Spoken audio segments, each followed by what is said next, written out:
Welcome friends, another vlog of life in Portugal.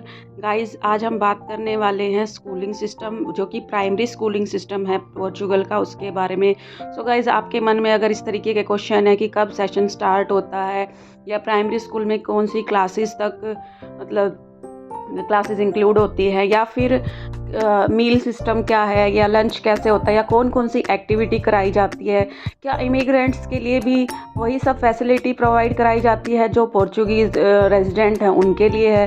तो अगर आपके इस तरीके के क्वेश्चन हैं तो ये इस वीडियो के लास्ट तक आपके ये सभी डाउट्स क्लियर हो जाएंगे। So stay tune with me guys to the last of the video. So let's start our topic. मैंने जैसे अभी मैं घर से बाहर निकली हूँ तो कुछ इस तरीके का रास्ता है यहाँ पर। तो थोड़ा सा जो प्राइमरी स्कूल मेरे एरिया का है वहाँ पर थोड़ा सा इस तरीके का स्लोप वाला रास्ता है, मतलब जाते हुए आपको थोड़ा सा चढ़ते हुए जाना पड़ेगा, मतलब थोड़ा सा टायरिंग है, आते वक्त ये इजी हो जाता है। तो कुछ इस तरीके रास्ते यहाँ पे होते हैं, नॉर्मली भी होते हैं। तो गाइज़ स्टार्ट करते। तो अगर मैं बात करूँ प्राइमरी एजुकेशन की, तो गाइज़ यहाँ पे प्राइमरी एजुकेशन जो है वो 3 साइकिल्स में चलती है, मतलब जैसे 1 2 3। तो जो फर्स्ट साइकिल होगी उसमें क्लास 1 to 4 इंक्लूड होगी, जिसमें कि 6 से 10 साल के एज ग्रुप के बच्चे इंक्लूडेड होते हैं। उसके बाद वाली जो सेकेंड साइकिल है उसमें 5 से 5 to 6 क्लास इंक्लूडेड है, और उसकी जो एज ग्रुप है बच्चों की वो 10 to 12 ईयर्स है।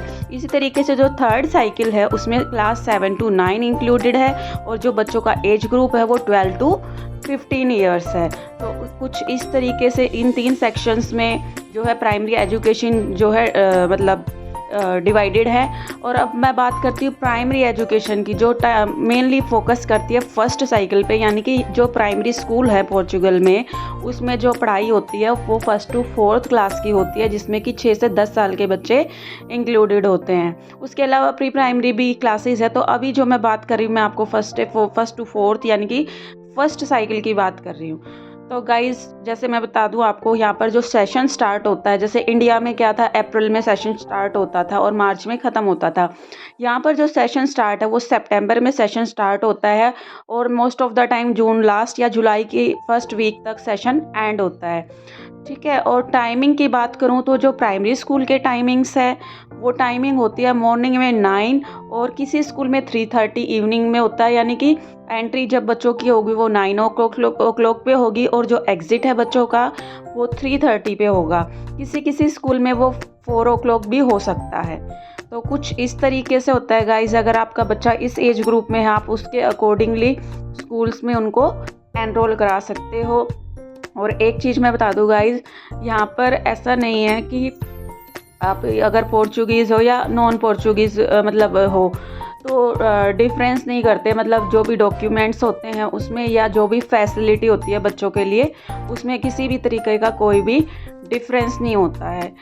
उसके बाद कुछ जो स्कूल्स होते हैं वो प्रोवाइड कराते हैं एक्सटेंडेड केयर। एक्सटेंडेड केयर का मतलब है, सपोज़ करो आप दोनों पार्टनर्स वर्किंग हैं, ठीक है, आपका ऑफिस ख़त्म होता है मे बी 5 बजे, ठीक है, तो अब सपोज़ आप 5:30 बजे आप अपने बच्चे को पिक कर सकते हो या 6 बजे पिक कर सकते हो। तो वो आपको ना स्कूल की ऐप होती है, तो उस ऐप पे जाके आपको मेंशन करना होता है कि आप मतलब अपना टाइम एक्सटेंड कराना चाहते हो अपने बच्चे का। तो वो वहाँ पर आपको मतलब इस तरीके की फैसिलिटी है यहाँ पर कि अगर आप अप्लाई करते हैं, अगर आपकी सिचुएशन ऐसी है या आपको ज़रूरत है तो आप एक्सटेंडेड केयर के लिए भी अप्लाई कर सकते हैं, जिसमें कि वो आपको आपके बच्चे को 5:30 या किसी किसी स्कूल में 6 बजे तक भी वो बच्चों को स्कूल में रखते हैं। और उस टाइम पर वो ये है कि उनको कुछ इंडोर एक्टिविटीज़ करा दिया, कलरिंग करा दिया, या कुछ इंडोर गेम करा दिए, या अगर सपोज़ करो कुछ होमवर्क मिला है, वैसे यहाँ पर होमवर्क रेगुलरली नहीं मिलता, जैसे वीकेंड्स पे मिलता है, तो वो करा दिया, या कुछ भी मतलब ऐसा कराते हैं कि इंटरेस्टिंग होता है और वो स्कूल अथॉरिटी के अंदर ही होता है। तो इट्स सेफ़ कि अगर आप अपने बच्चे को एक्सटेंडेड केयर में छोड़ रहे हैं तो, क्योंकि एक मतलब मैं कहूँ कि ज़िम्मेदार हाथों में आपका बच्चा होता है। ठीक है। अब बात करते हैं कि सब्जेक्ट कौन-कौन से होते हैं, तो मैं बताती हूँ आपको। जो मेन सब्जेक्ट है यहाँ पर है पोर्चुगीज़, मैथ्स, ईवीएस, आर्ट्स, ठीक है। आर्ट्स में जो होता है इंक्लूडेड होता है म्यूज़िक और आर्ट, जैसे हमारी कलरिंग या ड्राइंग वगैरह होती है, वो चीज़ें होती हैं। उसके अलावा फिज़िकल एजुकेशन भी आर्ट के अंदर ही इंक्लूडेड की जाती है। और जो इंग्लिश मैं बताती हूँ, जहाँ पर जैसे हमारे इंडिया के स्कूलों की बात करूँ तो इंग्लिश फर्स्ट ग्रेड से ही शुरू हो जाते हैं, लेकिन यहाँ पर जो है क्योंकि इंग्लिश यहाँ की लैंग्वेज नहीं है, तो ये लोग जो इंग्लिश है वो स्टार्ट कराते हैं किसी किसी स्कूल में 3rd स्टैंडर्ड से या फिर 4th स्टैंडर्ड से इंग्लिश से इंट्रोड्यूस कराया जाता है बच्चों को, ठीक है। और अब एक क्वेश्चन आता है मन में, जैसे अगर हम कहीं दूर से वीडियो देख रहे हैं, किसी और कंट्री से देख रहे हैं, कि क्या एजुकेशन सिस्टम पोर्चुगल में फ्री है, जैसे कि इंडिया में प्राइमरी या हायर सेकेंडरी सब फ्री होता है एजुकेशन। तो गाइस यहाँ पर भी जो एजुकेशन है वो फ्री है, और ना सिर्फ जो पोर्चुगीज़ रेजिडेंट है उनके लिए, बल्कि जो अगर हम जैसे इमिग्रेंट्स की बात करें तो उनके लिए भी सेम इसी तरीके से एजुकेशन सिस्टम, मतलब एजुकेशन फ्री प्रोवाइड कराई जाती है, ठीक है। उसके अलावा जैसे स्कूल की तरफ से जैसे मील्स होते हैं, जैसे फूड है, अगर यहाँ पर क्या सिस्टम होता है लंच का, या तो आप अपने बच्चे को, प्राइमरी में है तो आप अपने बच्चे को घर पे लेके आ सकते हो, मतलब 1.5 घंटे का लंच होता है लगभग, तो आप उस ड्यूरेशन में आप अपने बच्चे को घर लेके आ सकते हो और मतलब फीड करा सकते हो, और उसके बाद वापस आपको बच्चे को स्कूल में छोड़ना आता है। उसके अलावा स्कूल में जो है मील्स प्रोवाइड कराए जाते हैं, स्कूल में जो कैंटीन होते हैं वो मतलब सब्सिडीज़ होती हैं उनमें, मतलब जैसे अगर वही सेम मील अगर आप बाहर ट्राई करोगे लेने का तो वो काफ़ी एक्सपेंसिव होता है, लेकिन स्कूल में वो आपको बहुत ही रिजनेबल प्राइस में मिल जाता है। वो डिफ्रेंशिएट करता है, मतलब क्योंकि वो गवर्नमेंट के द्वारा सब्सिडाइज्ड होता है, मतलब उसको गवर्नमेंट के द्वारा छूट मिली होती है। तो स्कूल जो है बहुत अच्छी क्वालिटी का जो मील है वो आपके बच्चों को मतलब बहुत ही लोअर प्राइसेस में प्रोवाइड कराया जाता है। मील में वेजिटेरियन और नॉन वेजिटेरियन दोनों ऑप्शन होते हैं, तो ऐसा कोई कंपलसरी नहीं है कि अगर आप वेजिटेरियन है तो आपको भी नॉन वेज खाना पड़ेगा। तो डिफरेंट ऑप्शन होता है, वो आपको टीचर को पहले बताना होता है, तो वो उसके अकॉर्डिंगली आपके बच्चे को मील प्रोवाइड कराते हैं। और जो मोस्टली जो मील होता है वो हॉट मील ही होता है, मतलब गर्म होता है, फ्रेशली कुकड होता है और गर्म होता है। जैसे मैं बताऊँ फॉर एग्जांपल सूप्स दे देंगे, या फिर जैसे बॉइल्ड राजमा विद राइस इस तरीके से, या नॉन वेजिटेरियन में फ़िश होती है, मतलब इस तरीके से, मतलब जो फ्रेशली कुकड फूड होता है वही दिया जाता है बच्चों को। तो मतलब ज़्यादा टेंशन लेने की ज़रूरत नहीं है, अगर आप लंच नहीं भी प्रोवाइड कराए तो स्कूल में बच्चों को अच्छा मील मिलता है, और उसके लिए आपको बहुत ही कम पे करना पड़ता है। देखिए गाइस, जो मैं आपको दिखा पा रही हूँ ये जो है स्कूल का ग्राउंड है। आपने पहले स्विंग्स भी देखे होंगे, ठीक है। तो स्विंग्स अगर आपको दिख पा रहे हैं तो स्विंग्स है, और ये ग्राउंड है। ये जो एरिया है ना, जैसे जो शेड है उसके नीचे, जैसे कई बार यहाँ पर फंक्शन होते हैं, जैसे सपोज क्रिसमस सेलिब्रेशन है तो यहाँ पर बच्चे परफॉर्म करते हैं और सामने चेयर्स लगा देते हैं ताकि पेरेंट्स बैठकर देख ले, ठीक है। तो गाइज़ अब मैं बताती हूँ आपको, जैसे अगर कोई स्पेशल चाइल्ड है, मतलब जैसे फिजिकली या मेंटली डिसेबल जो बच्चे होते हैं, जिनको मतलब नॉर्मल बच्चों से थोड़ा सा अलग होते हैं, तो उनके लिए यहाँ पर स्पेशल एजुकेशन का भी प्रोविज़न है, यानी कि उनके लिए स्पेशल ट्रेंड टीचर होंगे जो स्पेशल बच्चों को पढ़ाते हैं। तो जैसे इंडिया में भी ऐसा ही कल्चर है, यहाँ पर भी है। तो इन साइड मैंने अभी आपको स्विंग्स दिखाए, कुछ ये एरिया है, तो बच्चे स्विंग्स भी एंजॉय कर लेते हैं। और लंच ड्यूरेशन में जो है केयर टेकर्स बच्चों के आसपास रहते हैं, तो स्कूल के किसी भी कोने में बच्चे फ्रीली खेल सकते हैं, ठीक है गाइस। ये मैं आपको सामने जो दिखा पा रही हूँ ये एरिया है जहाँ पर जैसे कोई भी फंक्शन वगैरह होते हैं तो बच्चे परफॉर्म करते हैं अंडर द शेड, या फिर कई बार बाहर भी होते हैं, जैसे अंदर बच्चों को बिठा दिया जाता है और जिनकी परफॉर्मेंस होती है वो बच्चे बाहर आ जाते हैं, और बाहर जो है पेरेंट्स के लिए चेयर होती है। तो कुछ इस तरीके का अरेंजमेंट है। अब बात करूँ गाइज मैं पेरेंट्स इन्वॉल्वमेंट की कि क्या आपका क्या इन्वॉल्वमेंट होगा, तो टाइमली जो है पीटीएम्स कंडक्ट की जाती है। जैसे ही कोई बच्चे के एग्ज़ाम वगैरह होते हैं या टेस्ट वगैरह होते हैं तो टाइमली पीटीएम कंडक्ट की जाती है। और पीटीएम यहाँ पर ऐसा नहीं है स्कूल आवर्स में करी जाए, ये स्पेशल चीज़ है कि यहाँ पर स्कूल आवर्स में पीटीएम नहीं करी जाती कि बच्चों की पढ़ाई डिस्टर्ब हो। उस टाइम पे बच्चों की प्रॉपर पढ़ाई होती है। उसके बाद evening hour most of the time ये 6 बजे या 6:30 बजे most of the time PTM यहाँ पर होती है। और जो भी क्लासरूम की एक्टिविटी है, जैसे यहाँ पे क्या है, कुछ भी सेलिब्रेशन है या मतलब बीच में भी कुछ जैसे बच्चों को कल्चरल इवेंट कराए जाते हैं तो उसमें भी पेरेंट्स को जो है इन्वॉल्व किया जाता है, इनवाइट किया जाता है। आपके पास इनवाइट आता है आपकी ईमेल पे, तो आप उसको ज्वाइन कर सकते हो।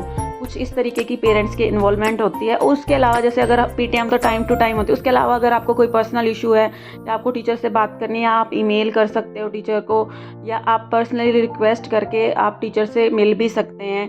तो कुछ इस तरीके से आप अपने बच्चे को मतलब मॉनिटर कर सकते हो और टीचर स्कूल की जो एक्टिविटीज़ है अपना कंट्रीब्यूशन उसमें दे सकते हो। तो भाई कुछ इस तरीके का है स्कूल का। देखिए आप लुक, ये थोड़ा मैं बैक साइड से दिखा रही हूँ, मैं आपको पूरा स्कूल दिखाऊंगी, तो stay tune with me guys into the last of the video.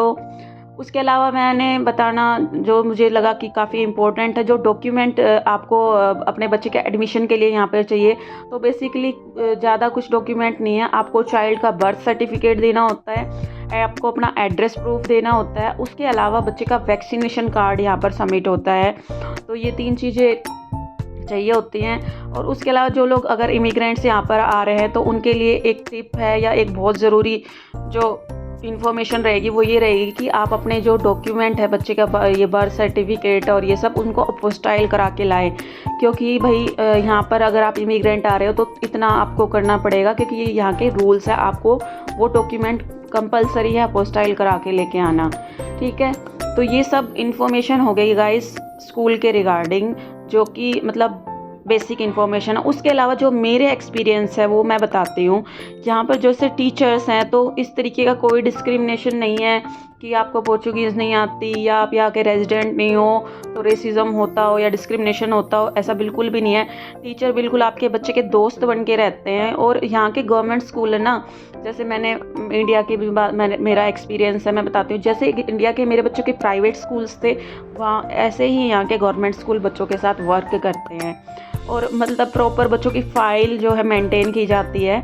और कुछ एक्स्ट्रा चीज़ें मैं बताती हूँ। देखो यहाँ पे स्कूल में ना बच्चों के लिए यूनिफॉर्म नहीं होती, तो कुछ भी मतलब जो बच्चों की चॉइस के कपड़े हैं वो पहन सकते हैं। जैसे हम बचपन में तो होता था ना हमें कि नई ड्रेस होती थी तो मन करता था कि स्कूल में पहन के जाए, तो यहाँ पे बच्चों को मतलब पूरी छूट है कि वो कोई भी ड्रेस पहन के आ सकते हैं, मतलब यूनिफॉर्म है ही नहीं।